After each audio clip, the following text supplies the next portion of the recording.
बिस्मिल्लाहिर्रहमानिर्रहीम। अस्सलाम वालेकुम। कैसे हैं आप सब लोग? उम्मीद है कि सब लोग ठीक होंगे।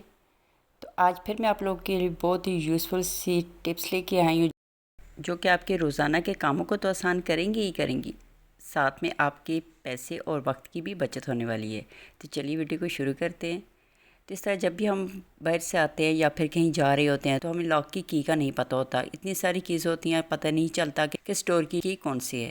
तो इसको आसान बनाने के लिए कि हम जब भी घर में आएँ या फिर घर से बाहर जाएं तो आसानी के साथ अपने डोर को लॉक कर सकें, तो इसके लिए आपको करना ये होगा कि आपने लेनी है कोई सी भी नेल पॉलिश। आपने क्या करना है कि आपने एक कलर की नेल पॉलिश लेनी है और वही कलर आपने अपने डोर के लॉक पे भी लगाना है और साथ में वही कलर आपने की पे भी लगाना है, ताकि आपको जब भी ज़रूरत हो तो आप उसी कलर की जो है उसी लॉक के अंदर डालें और फिर उसको आसानी से खोल और बंद कर सकती हैं। तो बाज़ औक़ात जब हम घर वापस आते हैं तो हमारे हाथ में बहुत सी चीज़ें होती हैं जिसकी वजह से हमें बच्चों से कहना पड़ता है कि ये लॉक खोल दो। तो इस तरह बच्चों को भी लॉक खोलने में बड़ी आसानी होगी। तो आपने हर एक की के ऊपर और हर डोर के ऊपर अलग अलग कलर यूज़ करने हैं ताकि आपको समझ आ सके कि किस डोर की कौन सी है।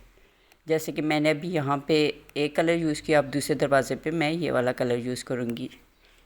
तो आप अलग अलग कलर को यूज़ करके तो आप अपनी ज़िंदगी को आसान बना सकती हैं। इस तरह मैंने अपने ड्रॉ के ऊपर भी यही तरीका अपनाया हुआ है, हर एक की के ऊपर अलग कलर लगाए हुए ताकि मुझे आसानी से समझ आ सके कि कौन से डोर की कौन सी की है। आटा गूंदना तो किसको नहीं आता? आटा गूंदना तो सबको ही आता है, लेकिन आटा गूंदना किसी को अच्छा नहीं लगता। तो आज बहुत ही आसान तरीके से मैं आपको आटा गूंदना बताऊंगी कि सबसे पहले तो आपने इसके नीचे कोई ना कोई कपड़ा बिछा देना है ताकि आपके जो शेल्फ़ है उसके ऊपर से आपकी जो परात है आटे वाली वो फिसले ना। तो यहाँ पे मैंने 2 आटों को गूंदना था, एक मैंने नमक के बगैर और एक नमक के साथ।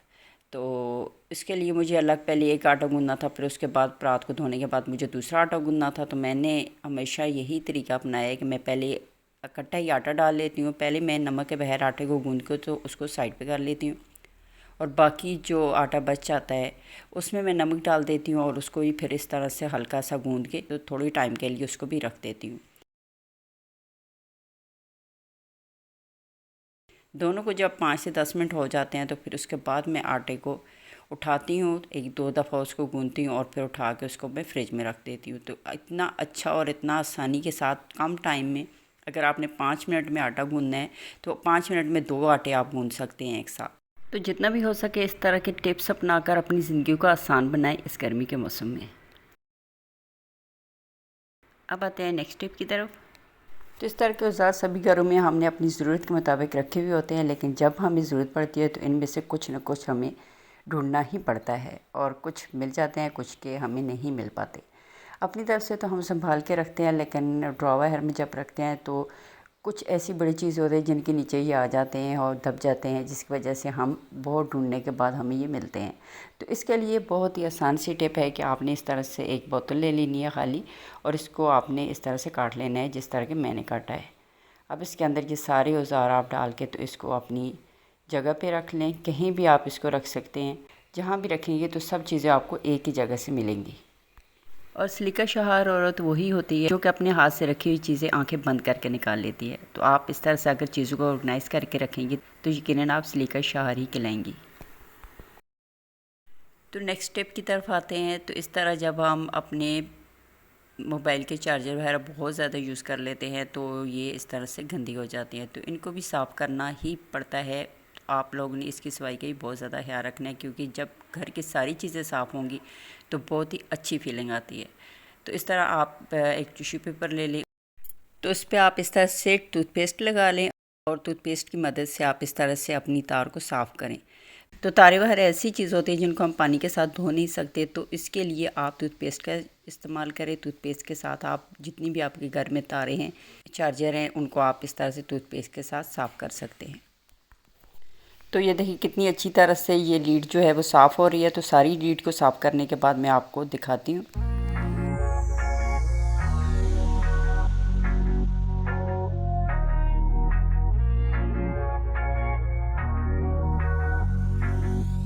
तो ये देखिए साफ़ की हुई लीड कितनी अच्छी लग रही है और इतनी आसानी के साथ कम टाइम में मैंने इसको साफ़ भी कर लिया। अब लीड को साफ़ तो कर लिया, लेकिन अब बारी आती है इसको लपेट के रखने की। अगर आप इस तरह से लपेट के रखेंगी तो आग के ख़राब होने का अंदेशा होता है। तो आप इस तरह, जिस तरह के मैं रख रही हूँ, आपने बिल्कुल इस तरह से अपनी तार को लपेटना है और फिर इस तरह से उसको एक तार के अंदर डाल देना है। तो ये देखिए, इस तरह से दोबारा से मैं आपको दिखा देती हूँ। तो इस तरह से आपने ऊपर लपेट देना है तार को, और जो तार का सिरा होगा उसको आप इस तरह से तार के अंदर कर दें।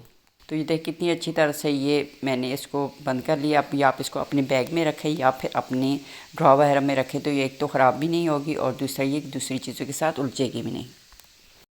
अब आते हैं लास्ट और सबसे ज़रूरी टिप की तरफ। तो ये जो टिप है हर औरत को अपनानी बहुत ज़रूरी है। आज मैं स्विच बोर्ड को साफ़ करने का इतना आसान और सस्ता तरीका आप लोगों के साथ शेयर करूंगी कि आपको बाहर से कोई चीज़ भी ख़रीदने की ज़रूरत नहीं पड़ेगी।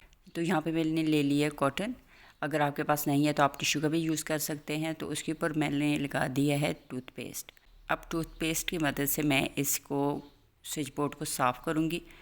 और स्विच बोर्ड को साफ़ तो आप हल्का सा गीला कपड़ा करके तो उसके साथ भी साफ़ कर सकते हैं। बहुत सी औरतें ये भी करती हैं, लेकिन वो बहुत डेंजरस होता है। उससे अगर एक भी कतरा पानी का चला गया स्विच के अंदर तो फिर उससे करंट लगने का ख़दशा होता है। तो आप उस तरह बिल्कुल भी मत कीजिए। तो ये टूथपेस्ट का जो तरीका है बहुत ही सेफ़ तरीका है, आप इस तरीके से साफ़ करें। बहुत से लोग नेल पेंट रिमूवर से भी साफ़ करते हैं, वो भी ठीक है, लेकिन हर एक के घर में नेल पॉलिश रिमूवर नहीं होता। तो ये जो टूथपेस्ट है ये हर एक के घर में अवेलेबल होता है। तो आप इसके साथ इसको साफ़ करें। तो आज मैं आपको इसकी दीवार को भी साफ़ करना दिखाऊंगी। आपने अक्सर देखा होगा कि जब हम किसी घर में जाते हैं तो सारा घर इतना साफ़ शफाफ होता है, लेकिन जब स्विच बोर्ड को देखते हैं तो वो इतना गंदा होता है। दिन में 1000 बार स्विच बोर्ड को हाथ लगाते हैं, बच्चों के हाथ गंदे होते हैं, कभी कभी हमारे हाथ भी इतने गंदे होते हैं कि हम उन्हीं हाथों के साथ स्विच बोर्ड को हाथ लगाते हैं, पंखा ऑन करते हैं, लाइट ऑन करते हैं, तो ये अक्सर गंदे हो जाते हैं। तो इनकी सफाई का भी बहुत ख्याल रखना चाहिए। इस तरह से आप अगर करेंगी, हर एक महीने में आप इनको साफ़ कर लेंगी तो इतने ज़्यादा गंदे नहीं होंगे। इसके साथ साथ इसकी जो आसपास की दीवार होती है वो भी बहुत गंदी होती है, उसके ऊपर भी आपने इस तरह से टूथपेस्ट लगा के तो इस तरह से साफ़ करना है। तो देखिए कितनी वाज़ह फ़र्क नज़र आ रहा है, कितनी जल्दी और कितनी आसानी के साथ ये साफ़ हो चुकी है। तो आज की वीडियो यकीनन आप लोग को पसंद आई होगी और आप लोग के लिए हेल्पफुल रही होगी। अगर मेरी वीडियो ज़रा भी पसंद आई है या आप लोग के लिए यूज़फुल रही है तो मेरी वीडियो को लाइक करें, चैनल को साथ में सब्सक्राइब कर लें और बेल नोटिफिकेशन को ऑन करें, ताकि जब भी मेरी कोई वीडियो आए तो आपको सबसे पहले उसका नोटिफिकेशन मिले। ओके जी, अल्लाह हाफिज़।